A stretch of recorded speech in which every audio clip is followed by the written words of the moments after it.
On this week's episode of the Superhero Show, we'll find out if the first season of Creature Commandos can stick the landing, if Bucky and the Red Guardian make a good team on a what if, and what happens when a woman fucks a duck. All of that and more on an all-new episode of the Superhero Show.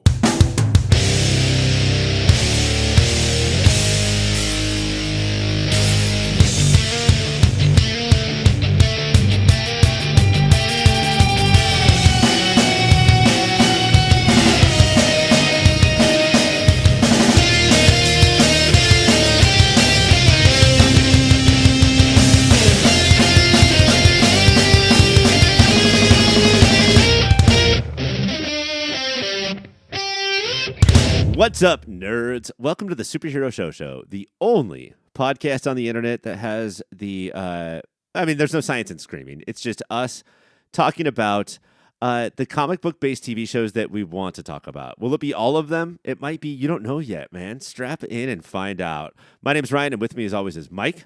Strap in a strap on, and this week it is all of them. Sorry, Ryan. I didn't know if that was a secret or not. I mean, it's a bit of a spoiler, but what you're saying is that we happen to have a week where we like all the shows? All the shows were watched this week, Ryan. Okay, so what you're saying is that this was a week with no Walking Dead episodes. No, not a... I was thinking about that show because it haunts me. I have no idea if any version of it is still ongoing or not, and that makes me happy that I do not know. Do you want to know? I mean... Tell me. Sure, ruin my dream. I honestly don't know, but I think there's 5 or 6 iterations at this point. Still on. Still on? Yeah. That's wild. Daryl and Carol go to Paris, right? No, Daryl and Carol find a barrel. It's about them going over Niagara Falls. Adorable. Is there any other way to go over Niagara Falls? Is it legally, barrel no. only? It's barrel only. And have they made any advancements in the whole barrel apparatus, or is it still just wood things with metal bars? Wood things, metal bars. All right, I would love a boat or something to go over Niagara Falls next time I do it. The science isn't there. The boat, you could die. The barrel, you will die. So, barrel it is. Do you have to go front ways, you can't see the backside of water? It's a secret they keep. Do you remember the name of the waterfall in the Jungle Cruise, the Disneyland ride? Where you get to eventually see the backside of it? Yes. And it's whale tail of a thong? Uh-huh. No. What is the... I don't remember, but I remember as a kid figuring out one of my favorite jokes of all time. Let's say it's Whittimer Falls. Yeah. And this is Whittimer Falls, of course, named after the great Dr. John Falls. Come on, That is Mike. very good. We have so much to talk about, so I'm going to need Mike to shut the fuck up because we have 2 more episodes of What If. And, of course, Creature Commandos. Mike, let's get to that now. In the season finale of Creature Commandos, we finally get Nina's backstory. Born with her lungs on the outside, Nina was doted upon by her scientist father and neglected and abandoned by her shitty-ass mother. His efforts to help her eventually turned her into a fish person, which led to years of bullying in private schools until she said, "I'm good with humanity," bailed and left to live peacefully by herself. Of course, the government got wind of her existing and said, "Fuck living peacefully, we're going to capture her." Because reasons. In the modern time, the Commandos convince peaceful Nina only she can kill the princess, which instead, of course, leads to her death. Tasty Ryan, I ask you this. Some viewers on the internet are calling Nina a useless character. Are they totally freaking missing out on the tragic point the show is making? So, real quick, overall, I would say that this was clearly a season finale that knows there's a season 2 coming.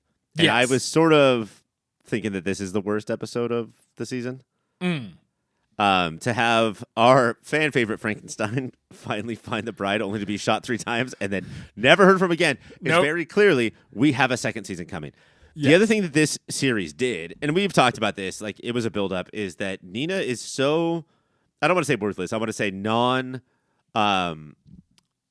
confrontational. Not yes. You know how every mutant in the X-Men world is not just born with something, but with a power, an offensive power.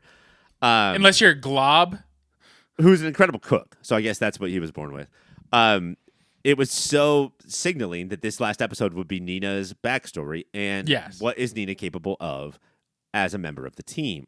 And I thought both let me down. I get that to a point. What I liked about her backstory, because people are like, oh, she's gonna actually be the most vicious, even after the Dr. Phosphorus one. Like, she's gonna actually be a monster, and this is all an act. I like that the point is like, no, Waller is evil. Mm-hmm.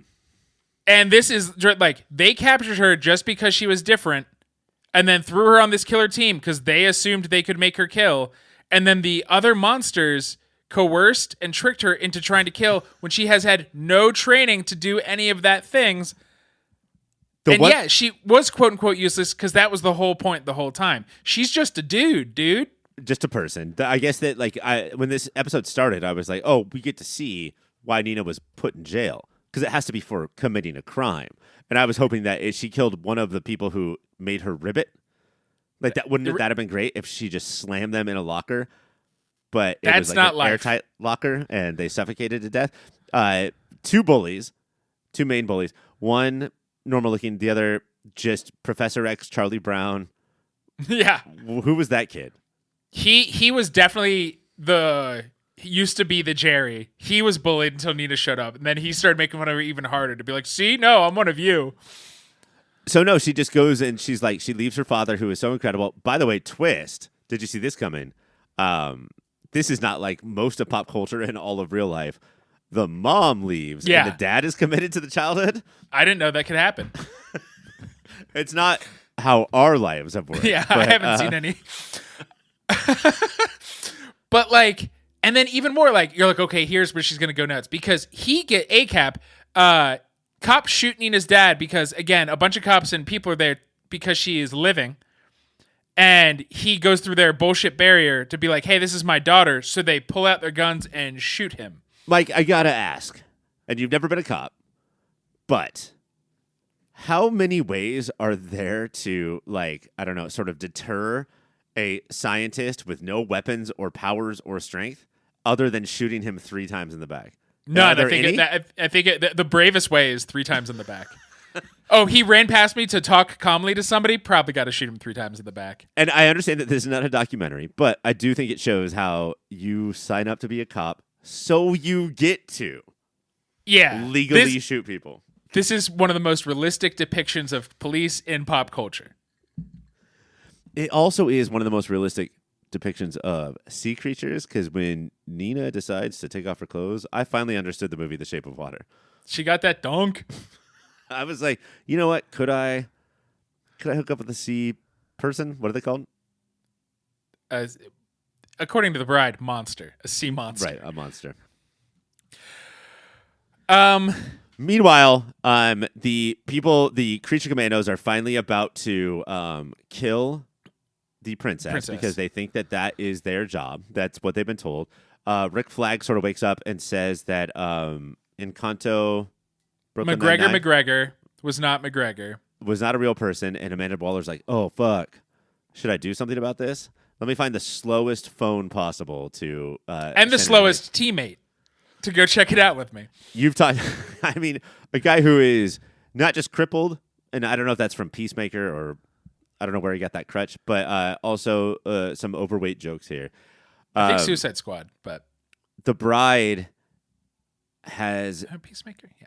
Because Nina is her new best friend, has convinced her that, no, she has to do this. And I don't know if this is full strategy, trying to prove that the bride doesn't have friends, or trying to, like, make her, like, prop her up and say, like, no, you are a member of this team. Go kill that bitch. It was interesting and complicated. I think in a good way is I do think the bride, because she was like, oh, I was lying because I'm a bitch when I said you weren't a monster. Because when she says you're a monster, she means like us. The bride is including herself. I think the bride is anti-human, which I understand. Mm-hmm. She's like, no, you're not one of them. You're one of us. But Phosphorus does it too, and he is fully lying just to get this shit done. But I think the bride does care for Nina, but is also a tactical leader and is like, chick swimming, we have one water-based fighter. You're going to be the one to kill her, obviously. Okay, so it's mostly strategy. That does not work out well. Nina doesn't want to do it. The princess doesn't want to die, and so the princess kills Nina. How rude. And the bride, like, I know it ends up being the princess was evil or whatever and friends with Clayface, but the bride stares at her like it was her fault before we know that the princess is evil, for sure, the princess was correct in self-defense, killing the person trying to kill her. No, I mean, like, that all makes sense.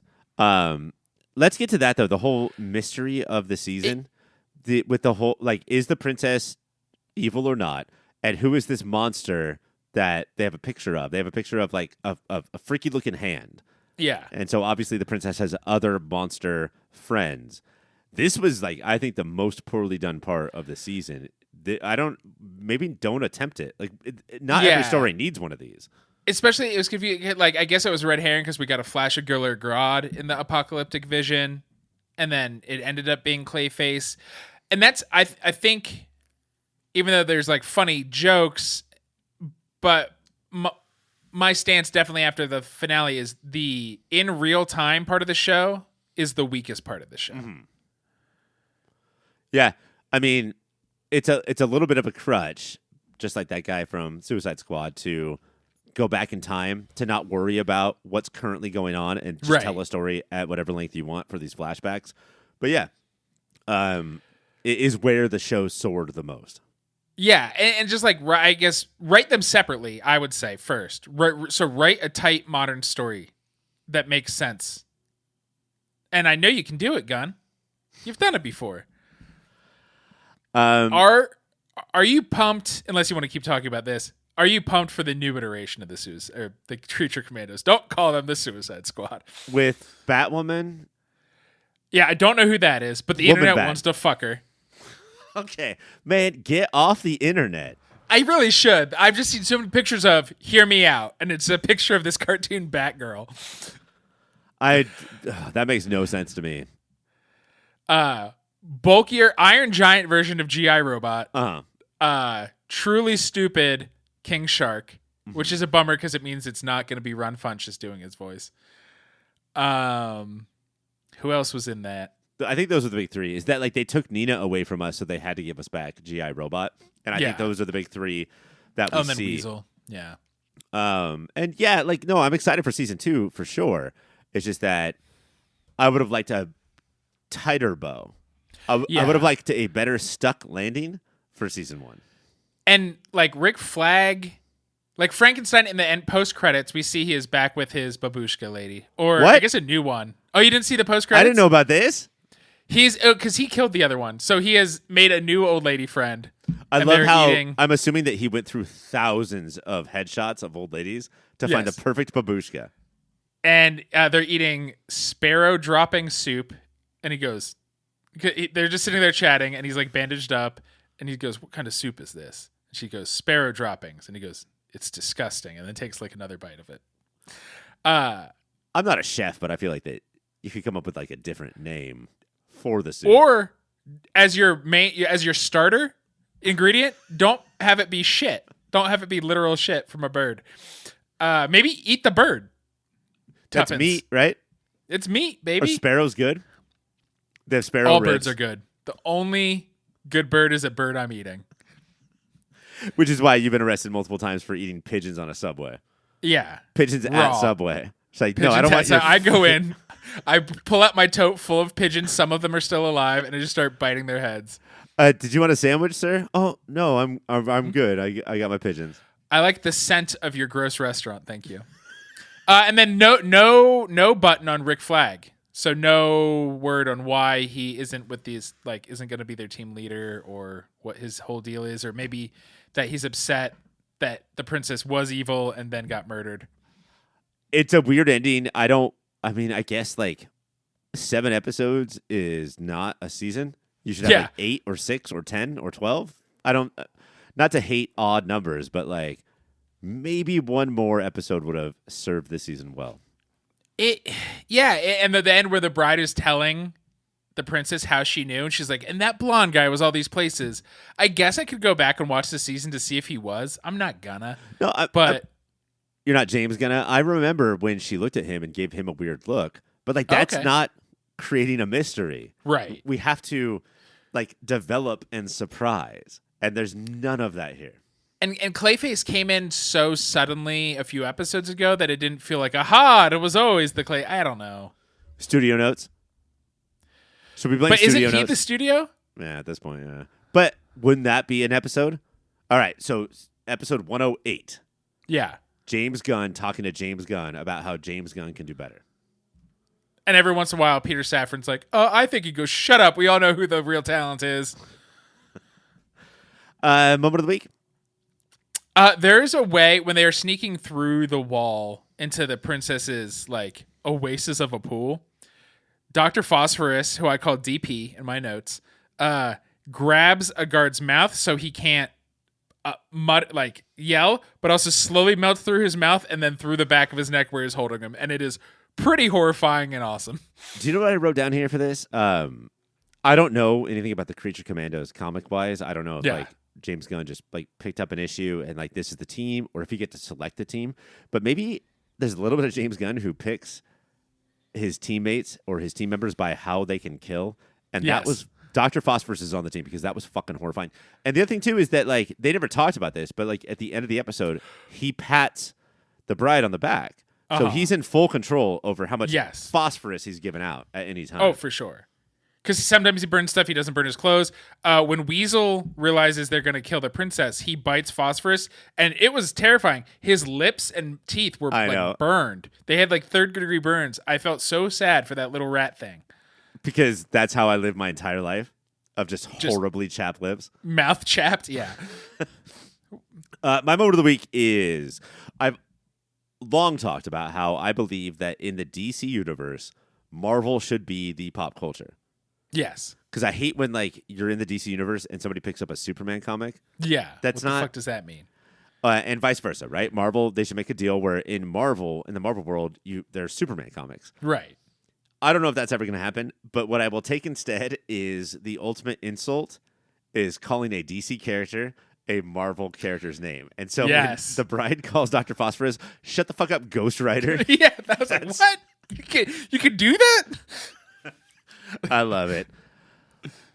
Mikey, I would say overall successful, a little bit of a not stick the landing, but good season. Yeah, I enjoyed the journey enough.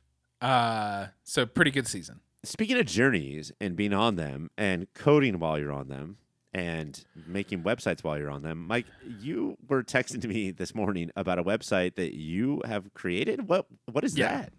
It's called findmyway.net. And Ryan, we normally record this from the home of the Pop Filter Studio in Burbank, California. Burbank, California, which is we hope you're all safe out there. But I've been lost for months. I don't know where I am. I mean, I left some sort of caverns. It's wet. It's dank. I'm deep below ground, I think. I saw some of those creatures from the Descent a while back, but they let me through. I do have to ask, though, when you say dank, do you mean literally or dank this is a dank nugs, bro, party and it smells like weed? No, I actually have always I'm a square and I hate that as a adjective that just means cool. I think it's stupid. Actually, caves are dank. Cakes are moist. Shove it all up your butt. And Carlos Williams Carlos? That was Carlos Williams Carlos. A lesser known, but it's what I wrote my thesis on. So much depends on a red wheelbarrow. Shove it up your butt. And that wheelbarrow's dank. That's a dank ass wheelbarrow. So findmyway.net is I'm going to be leaving clues, and I want the GPS people, what are those cache map nerds to help find me and figure out where I am, because I would love to stop eating cave moss. No, that'd be great. And what I do, because I've been friends with you for a long time, is, and this has nothing to do with your website, but I will throw an AirPod in your pocket every time we depart from each other. So that way my phone can find you because it finds that AirPod. It's like my Spidey tracer. Yeah. Wait, so do you know where I am? I have known where you were the entire time. My family doesn't know. Why would you do that? I got fired from 8 jobs because I kept applying for new jobs. Your family didn't vote in the way I would like them to, and so therefore I am not speaking to them. But I voted in the way you liked me to. Hey, are you there now? Can you record this podcast? Me? Yeah. Yeah, I have then our why do I care? remote Why do I give a fuck system. where you are? You're You're doing everything I need you to do. Because if I keep only eating cave moss, I'm going to suddenly look like Kate Moss, Ryan. Nobody wants that. God, I know that this whole thing wasn't just a lead up to that line. What if it was? I wrote down that line and went, you'll figure it out. You're just flipping through a 1993 Esquire. It's the only book I read. It said Kate Moss. That sounds like Kate Moss. Mike, this website is so important for so many people to have, so I'm going to get it out there. Unfortunately, you are designing a website with like sticks and twigs and berries. Yeah. And so you might need some help. I would love help. Because I want to point you towards cybersprout.org. Their design experts are well-versed in digital strategy. .net, cybersprout.net. I'm so sorry. Their design experts are well-versed in digital strategy and elegant design, combining the two masterfully. Working hand-in-hand with you, Cybersprout focuses on collaboration and goal-driven design to help make sure your website reaches the right customers. Mike, do you think that with cybersprout.net's help, you could get out of this cave? With their help and the listeners' help, or your help. I found out tonight I only need you to tell me where I am. I'm not doing shit, bro. I I would love my AirPod back, though. Like, that would be great. So what, should I put it in the mail? The cave mail? So, listeners, please help me get my AirPod back by saving Mike, I guess. Thank you. There's a hole in his heart as deep as a well. We're sending our love out to him. When we come back, what if? We talked about what if. We talked about what if. We talked about what if. Now it's time for the pull list, where we talk about every other show that came out this week. And this week, it's just a couple of what ifs. Ryan, in What If 303, what if ... the Red Guardian stopped the Winter Soldier? Let's unpack this mess. Alexei Shostakov and Bucky Barnes go on a wild 90s road trip to steal super serum, only to end up in Vegas fighting Obadiah Stane, because apparently killing the Starks wasn't enough for him. So here's the question. Would you want a Thelma and Louise-style movie with the Red Guardian and the Winter Soldier? I think that I might, but I do want to point out your incredible Beatles impression of Obadiah. Obadiah. Yeah, la la la la, kill the Starks. This was, I would say, a borderline. This is the best what if that we're ever going to get. Because I feel like they heard our notes about the first episode of this season, where it was like basically 30 minutes of a Wikipedia reading, and then that's the end of the episode. This one starts with the Watcher being like, hey, remember when Winter Soldier killed Tony Stark's parents? What if the Red Guardian was there? And then we just go. And it's fucking...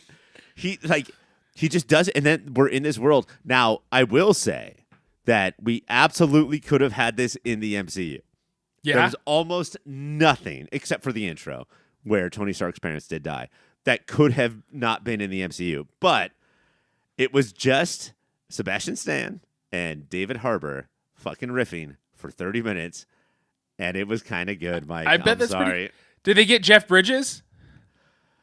No, they have... With marbles in his mouth? These two episodes have... two celebrity impersonations. So I'll tell you about the other one later. But this one was not Jeff Bridges. It was just somebody who was like, what's up, man? I'm Obadiah Stane. No, you have to do he built it in a cave with scraps. Who's the big Lebowski now, motherfucker? But my one critique, because there was almost no plot and it was great. There was almost no story movement, and it was great. My one critique is that it was as if The Red Guardian was written by Jay Leno. Like, oh, no. Everything he said was like, well, yeah, but in Russia, red is favorite color. And Sebastian Stan's just like, yes, I understand. Fucking understand the 4 things that the writers of this episode know about Russia. But no, I would... this movie, how about this? It got me excited for Thunderbolts Asterix. Wow. Because they're 2 of the characters. They are 2 of the characters. Let's go through some moments. At one point, because it's in the past, Bucky pulls out a Game Boy and plays Tetris. And Mike, I've never seen a Game Boy animated and Tetris animated in this way, where it was so exact. I know a lot of people talk about the animation for What If, but like this looks so much like Tetris. Do you remember Larry Fish and America Ferrera as MCU characters. Who's Larry Fish? I know who America Ferrera is. Lawrence Fishburne, dude. Oh, gosh. I didn't know you were on such... Whew. Yes, he was Bill, don't call him Black Goliath, Foster. That's very good. I'm impressed because the internet still calls him Black Goliath as hard as possible. And America Ferrera, no, I do not remember her. Do you mean America Chavez? Miss America, the character from Multiverse of Madness? I still think at this point, Black Panther is called Black Panther. Uh-huh. Like, that's typically how those names go. No, they are sheriffs, but yes, Bill Foster does become... Goliath. Just Goliath. Sorry, every time I try to not use the word black in front of that, I have to Goliath down because I'm so tired of remembering that. And American Ferrera, and I do think that what if in real life they restarted S.H.I.E.L.D.? How about a storyline that we like care about? And because S.H.I.E.L.D.'s been gone for 15 years at this point. Right. They should go start S.H.I.E.L.D. Those two characters? Yeah.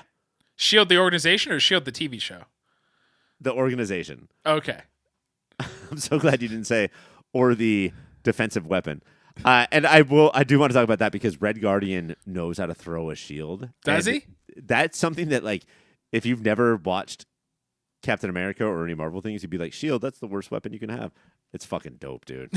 if you know how to throw a shield, it's fucking awesome. And no, like, this was the best storytelling so far. Damn it, now I'm going to have to watch. And I won't even be able to talk about it. I'm just going to watch this week an episode of What If. No. Damn it. We're on new rules now. We will cover episode 303 next week. On episode 304 of What If, Howard the Duck marries Darcy the Human, and she lays an egg. Mike, you didn't watch this either. No, but also intriguing for different reasons. Can I see both of your hands right now, please? I don't want where I'm off going, I don't need hands. It turns out that the egg is the most powerful being in the universe, and everyone wants it. Taste buds, I ask you this. Mike, if you were to watch this, would you have been able to get over the duck fucking in order to enjoy the episode? No. Howard the Duck shot a baby-making load into Darcy. And I have to assume he has one of those corkscrew weird duck dicks that gets kind of stuck dicks. Hey, folks, that is science. Do not email us. That is not Mike talking shit. That's just how the world works. Or talking shit on ducks? You're going to defend ducks to me? Those corkscrewed weirdos? Okay, now I feel like you're getting a little racist. The weirdo part. And Darcy Kat Dennings, played by Kat Dennings, and is Howard the Duck Seth Green. They got him? How was their banter? It was okay. It was fine. I think that this episode was a step down from the last one, but it was pretty good because it's just that the premise was so clearly told. That egg is important. Everybody wants it. And so we have, I can't even list everybody. Insane Cameo Fest? Yeah, like all of the, every level of the tree that Thor lives in, you know how so they're all there. The blue giants, the red giants, the whatever. Thanos and his foursome. Yeah. Ebony Maw and whatnot. Ebony Maw, the rest. Everybody's trying to get this egg. And I would say a solid 16 minutes of this 30-minute runtime is just the egg, like risky business. Or if I'm talking to you, that one episode of the OC where somebody buys the egg and they're throwing it around. It's just that. Everybody's chasing an egg. Was the song playing over it? No, there was no song. Oh, Lame. There was one song. It was I'm a little loving you, baby. That one Kiss song that sort of feels like a normal song and not sung by. They took their makeup for this one. Like, can you guys put your tongues in your mouth for 1 second to sing a song? Is that Kiss's weird. disco song? It was not. It was fine. It was fine. At what point in time are Darcy and Howard supposed to meet and fuck and fall in love in that order? I think it was at the big endgame battle. Okay. Yeah, they're like, "Hello, who are you?" She would. And look, I think that it's fine. I don't. I think everybody to each their own. And also, I didn't know I had a duck thing, but Yeah. like I don't want to fuck a duck, but I want to watch a duck somebody fuck else. somebody fuck a else. duck. Yeah. Oh, I get that. Yeah. I don't like my tone. Now, Howard is half duck, half human. So would this duck be 3/4 human, 1/4 duck, 1/4 corkscrew dick duck? I thought Howard was an alien from a duck planet. Probably, but This baby, when it's finally cracked open, so the egg kills everyone except for its parents. And then it gently lands in their arms. And then Nick Fury and get this motherfucker, Agent Coulson, are what? like, okay, so we understand that the egg should be with its parents instead of with us, with S.H.I.E.L.D. And then it cracks open and it's born, and it's mostly human. Yeah. Because with a bill? No bill. No bill? Just Free a of corkscrew charge. dick. I didn't see the baby dick, but so now I know you're not gonna watch it. But it was a baby with like tuft of feathers on the head. I would say. Adorable. And a gem in the forehead because Really? Marvel has to marvel. Yeah, Gotta have that. Was it Clark Gregg? yeah. Oh, the got only person who didn't show up for this one is Jeff Goldblum, who was played by somebody who became TikTok famous to the point where he got to meet Jeff Goldblum. And so there's a TikTok of him doing Jeff Goldblum to Jeff Goldblum. And so yeah, how many? and then he got hired to just be Jeff Goldblum. Good for him. Yeah. Do you have a moment of the week of the 2 episodes? I would say that my moment of the week is, of course, how Loki and his father, his not Odin, but like his Frost Giant Daddy,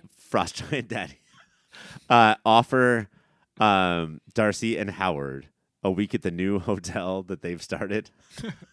You did not watch this, correct? No, but that sounds like Harley Quinn. And they're like, oh, a free week. That's awesome. But unfortunately, there's only one place I want to be, and it's at home with this crying baby who has more power than anyone in the universe. That really happened? Yeah. Mike, we have to talk about a website. Cybersprout.org. Did we do that already? It's cybersprout.net, you fucking Philistine. And then go to popfilter.co.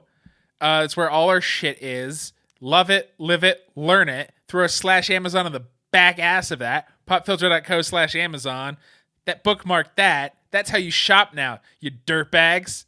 Okay. I feel like you're taking a lot of your hostility that belongs to me out on the listeners. I thought you'd liked that normally. And then, of course, cybersprout.org, which is a government website. And if you go there, they will kill you. Mike, did any of this convince you to watch What If for the rest of the season? I will watch What If 303. How many of these episodes are there? There's 4 more. All right. I won't watch the next 2, but if you like those 2, then I'll watch the final 2.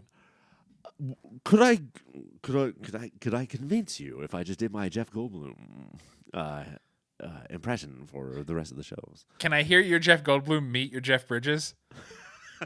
Well, I heard that you have my same first name, and I find that sexy. Well, yeah, I do have your first name, my first name.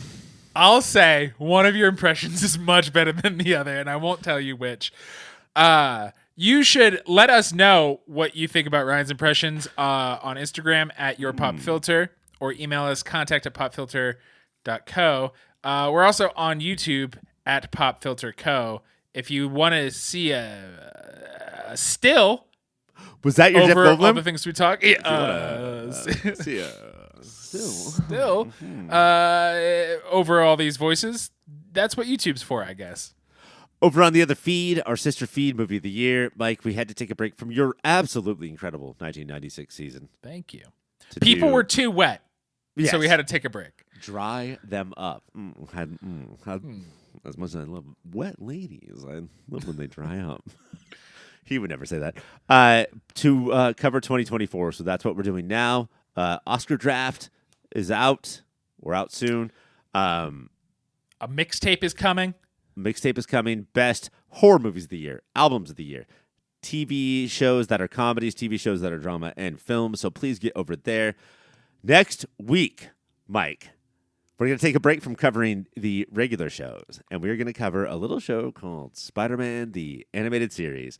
Can I say the V word? Say it. It's Vulture. Can I say the S word? Say it. It's shit. The Vulture and so much other shit is on next week's episode. Enough said.